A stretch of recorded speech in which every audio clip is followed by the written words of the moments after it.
Factorising using the difference of two squares. So we're familiar with the difference of two squares from when we looked at expansion. Now we are essentially going to be doing the reverse process.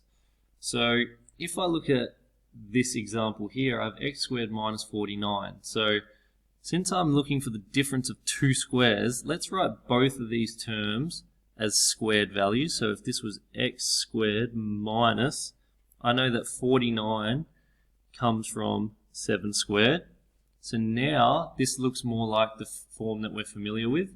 So you would remember that the difference of two squares rule previously told us if I had x plus 7 by x minus 7, that we could expand, or we could remove those brackets by writing them in this form here. So now we're doing it the opposite way. When I get it in this form, one value squared minus the other value squared, it can be written in this form. Let's look at the next one. So if I have 16y squared minus 81, let's write these in terms of two values which are squared. So 4y all squared would give me 16y squared, because 4 squared is 16, y squared is y squared, minus 9 squared. Now again you can see that we have this form. We have one value squared minus another value squared. Therefore we can write it in the form 4y plus 9 by 4y minus 9. Okay, again, let's look for how can I write this in terms of squared values. So this one's slightly more difficult. I'm actually going to do one step to make my life a little easier. I can see 9 is a common factor of each of these terms. So I'm going to take 9 out as a common factor, and I would therefore be able to write m to the power of 6 minus 4n squared, because if I multiplied 9 by each of these terms, this is what I'd get. Now, I can see that I have a squared term here, but I don't have a squared term here. So what can I do? I'm going to write 9. Now, I'm going to have two sets of brackets, so I'm going to use different brackets for my first set. So what I'm going to write is, if I was to write this as m to the power of 3 raised to the power of 2. So you can see now I have this m cubed term, which is squared, minus, what if I was to write 2n squared? Well, you can see that if I was to square 2n, I would get 4n squared. So now this is in a form which is a little more useful for us. So, and I haven't given myself quite enough room here, but I'll just write it to the side.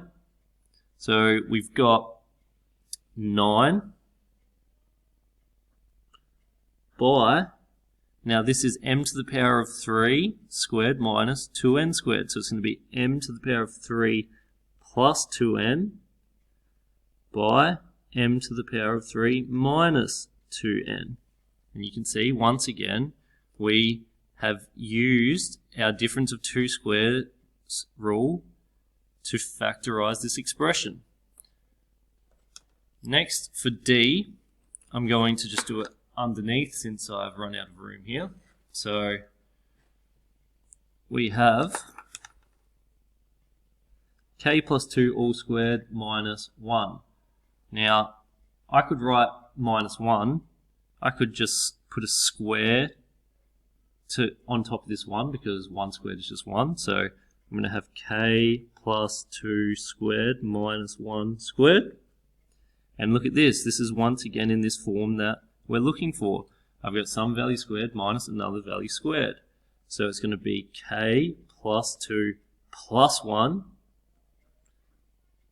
by k plus 2 minus 1. And we can simplify these brackets, because I know that 2 plus 1 is 3, and I know that 2 minus 1 is 1. So there you go, that's the factorized version of this. Okay, let's continue to factorize using the difference of two squares. So now, remember, we're trying to write these in a form, so it's one value squared minus another value squared. Now, this relies us to use some surds, because I know that using whole numbers, there's no number that I can square to get 3. However, I can do something a bit tricky. I could write this as x squared minus the square root of 3 all squared, because I know that the square root of 3 all squared will give me 3. And look at that, once again I have it in this form, one value squared minus the other value squared. So this can be factorized to x minus, in fact we'll say plus first, the square root of 3 by x minus the square root of 3. And our final example, so I've got one value squared minus another value. Again, I need this second value to be written as a squared value. So if I leave this as y plus 4 all squared minus the square root of 11 squared, because the square root of 11 squared will just give me 11. So this will give me y plus 4 plus 11 by y plus 4 minus, square root of 11 and square root of 11. And this has now been factorized.